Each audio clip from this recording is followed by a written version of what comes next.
New day, new verse. Let's dig into Romans 13, verses 1 through 3. Be a good citizen.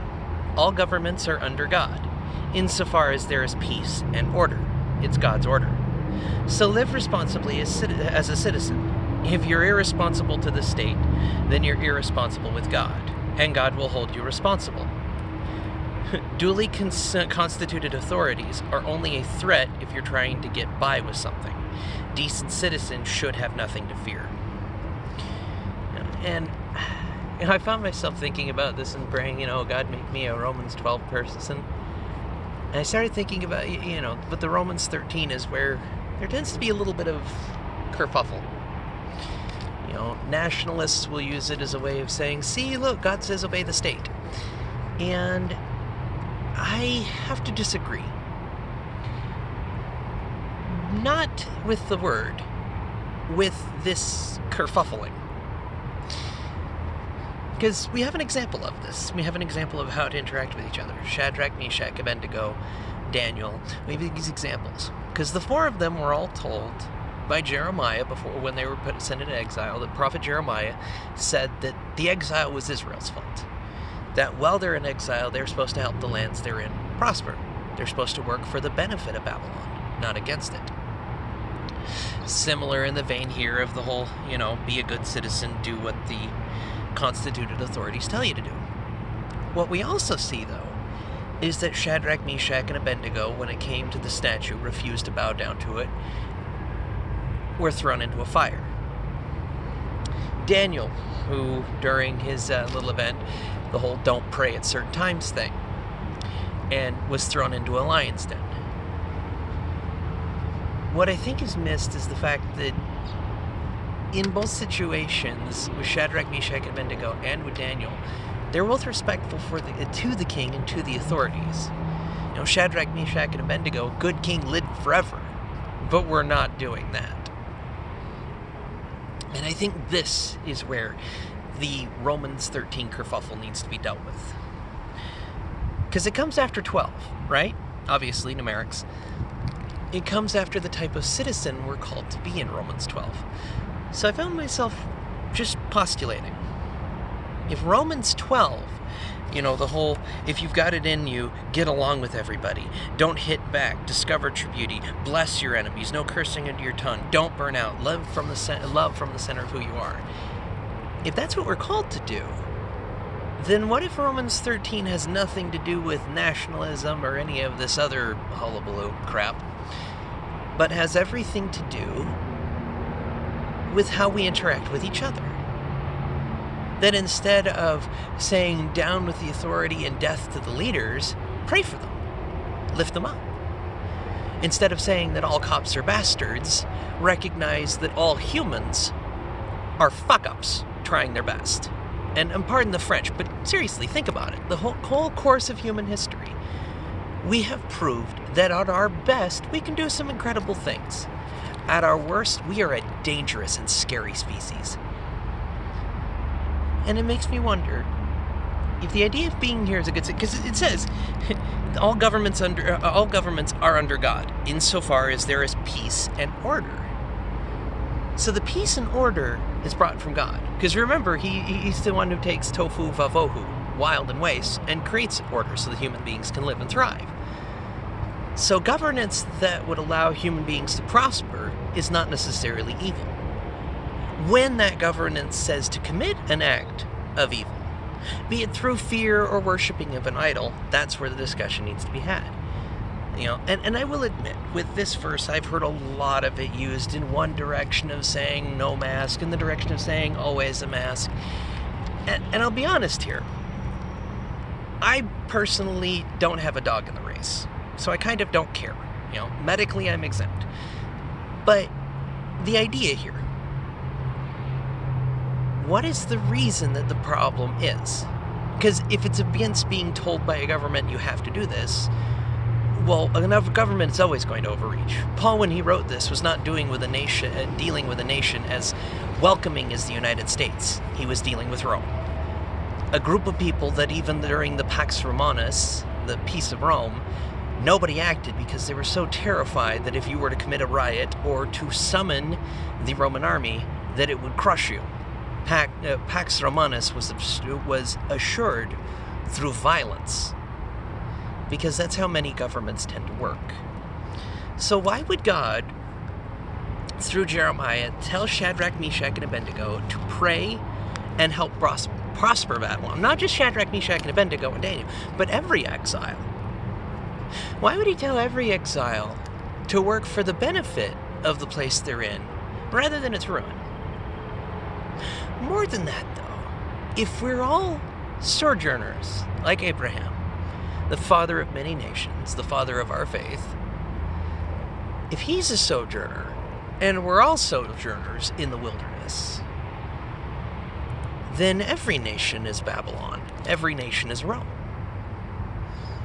So how does one in a Babylon, in Rome, even if you're in the United States or any other nation, Colombia, India, UK, pick one, if you're in this place and it's still Babylon, how do you work for it to prosper? But yet, how do you interact with a governance that says, do this or my way? I would argue you do it by being a Romans 12 person. Because you get the best of your enemies with generosity and goodness. So if the state has made itself your enemy, then you get the better of it by treating everyone who's in the state with kindness and decency. Because though there are bad apples with every group, the moment you throw the baby out with the bathwater, you destroy any connection you have with a fellow human being. If you throw a human being out for whatever aspect of them, then how can they ever know God's kingdom? And I would argue that if you throw out a human being because of X, Y, or Z, you know nothing of God's kingdom. Because throwing somebody out like that is not our place to do. It's God's. He will do the judging, not us. So it has me thinking, and you know, we're going to go into this too with tomorrow a bit, because it is the idea of, do you want to be on good terms with the government? But I would offer this before I close. We are, well, maybe before I close, we'll see. We are children of the kingdom of God, no? We are saved by grace, and it means that we are sojourners in the world, in it, but not of it. So what if the idea of being a good citizen has nothing to do with the nation in which you belong in the physical sense, but God's nation? What if being a good citizen has nothing to do with kissing ass and following a flag, and everything to do with living as a member of God's kingdom? To love your enemies as you love yourself. Because then you're no longer playing a game of this person's bad or that person's bad. You're recognizing that we're all flawed, that we all fail, and that we all require Christ. So this idea, if you're, you know, be a good citizen and responsible to the government, I would argue that yes. If you're living as a person who comes from the kingdom of God, then being a good citizen there is going to look a little different.